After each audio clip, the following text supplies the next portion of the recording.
Hello மக்களே, நம்முடைய நகைச்சுவை நடிகர் சூரி சார் நிறைய படங்கள்ல காமெடியா நடிச்சாரு. அதுக்கப்புறமா நிறைய படங்கள் ஹீரோவா நடிச்சிருக்காரு. இப்ப ஒரு படத்துல ஹீரோவா நடிக்க போறாரு. இவர் ஹீரோவா நடிக்க போற படத்தை தகவலை தான் இப்ப நம்ம பார்க்க போறோம். இந்த படத்துடைய டைரக்டர் இன்று நேற்று நாளை, அயலான் போன்ற படங்கள் டைரக்ட் பண்ணார் இல்லையா, ஆர் ரவிக்குமார் அவர்கள். இவர் தான் அந்த படத்தை டைரக்ட் பண்ண போறாரு. இந்த படத்துடைய அறிவிப்பிலே தெரியுது இந்த படம் ஒரு வன்முறையான படமா இருக்கும் அப்படின்னு. டேக்லைன்ல ஃபிளட் ஃபாலோ த பிளட் அப்படின்னு போட்டிருப்பாங்க. அதாவது வெள்ளத்தை தாண்டி பாய்ந்தது ரத்தம் அப்படின்னு போட்டிருப்பாங்க. சொல்ல போனா முழுக்க முழுக்க ஒரு ஆக்ஷன் படமா இருக்க போதான்றது படம் பிறகுதான் பார்க்கணும். சூரி சார் காமெடினா இருந்து ஹீரோவா பார்த்தாச்சு.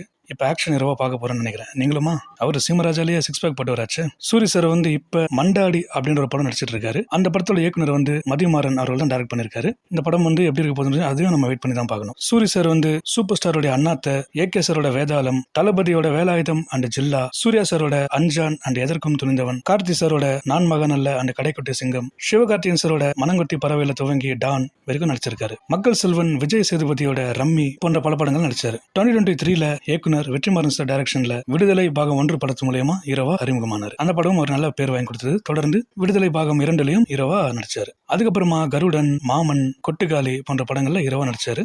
இவர் நடிச்ச படங்கள் மாமன், கருடன், விடுதலை 2, விடுதலை 1 இது எல்லாமே இவருக்கு நல்ல ஒரு பேரை வாங்கி கொடுத்தது. அதுக்கப்புறமா இப்ப மண்டாடின்ற ஒரு படம் நடிச்சிட்டு இருக்காரு. அந்த படத்தை நடிச்சு முடிச்ச பிறகு இவர் நடிக்க போற படம் தான் இந்த ஆர் ரவிக்குமார் டைரக்ஷன்ல வரப்போற இந்த படம். இவரு நிறைய படங்கள்ல சைட் ஆக்டரா நடிச்சிருக்காரு. ஒரு சில படங்கள்ல லைட் மேனா ஒர்க் பண்ணிருக்காரு. உதாரணமா பாத்தீங்கன்னா இவர் KS ரவிக்குமார் எடுத்த வில்லன், வரலாறு போன்ற படங்கள்ல லைட் மேனா ஒர்க் பண்ணிருக்காரு. நம்ம தளபதி விஜய் சார் நடிச்ச என்றென்றும் காதல் அந்த படத்திலையும் இவர் லைட் மேனா ஒர்க் பண்ணிருக்காரு. வின்னர் படத்துல சும்மா சைட் ஆக்டரா நடிச்சிருப்பாரு. படிப்படியா வளர்ந்து ஒரு காமெடினா இன்னைக்கு ஹீரோவா நடிச்சிருக்க நம்ம சூரியனுக்கு நம்ம ரியல் வாழ்த்துக்களை தெரிவிச்சிருவோம். இவரு ஃபேமஸ் சன் டிவி சீரியல் திருமதி செல்வத்திலும் நடிச்சிருக்காரு. அப்படியே படிப்படியா வளர்ந்து இப்ப ஹீரோவா வந்துட்டு இருக்காரு. இன்னும் நிறைய வெற்றிகளை அவர் பார்க்கணும்னு நம்ம ரியல் சேனல் சார்பா வாழ்த்துக்களை தெரிவிச்சிருவோம். இவருடைய பல படங்கள் வெற்றி அடைஞ்ச மாதிரி இப்ப நடிச்சிட்டு இருக்க இந்த படம் வெற்றி பெறணும்னு நம்ம ரியல் சேனல் சார்பா வாழ்த்துக்களை தெரிவிச்சிருவோம். மக்கள் உங்ககிட்ட ஒரு கேள்வி, சூரி சார் ஹீரோவா நடிச்சா பிடிக்குமா இல்ல காமெடியா நடிச்சா பிடிக்குமான்றதை மறக்காம கமெண்ட்ல சொல்லுங்க. அப்புறம் இவர் பரோட்டா சூரியன் பேர் எப்படி வந்தது அப்படின்னா, வெண்ணிலா கபடி ஒரு படத்துல இவர் பரோட்டா சாப்பிடுவார் இல்லையா, அதனால தான் பரோட்டா சூரியன் பேர் வந்தது. ரியலா பாத்தீங்கன்னா ஒரு பரோட்டானாலே பிடிக்காதான். அவர் பேர் வாங்கி கொடுத்தது பரோட்டா தான். இந்த வீடியோ உங்களுக்கு பிடிச்சிருந்தா லைக் பண்ணுங்க.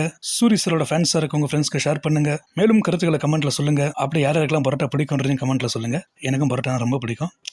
செம்ம டேஸ்டா இருக்கும் பரோட்டாவும் சீரகம் சாப்பிட்டா. மேலும் தகவலை தெரிஞ்சுக்க நம்ம ரியல் சேனலை மறக்காம சப்ஸ்கிரைப் பண்ணிக்கங்க. உங்களிடமிருந்து விடைபெறுவது சினி ஜோஷ்.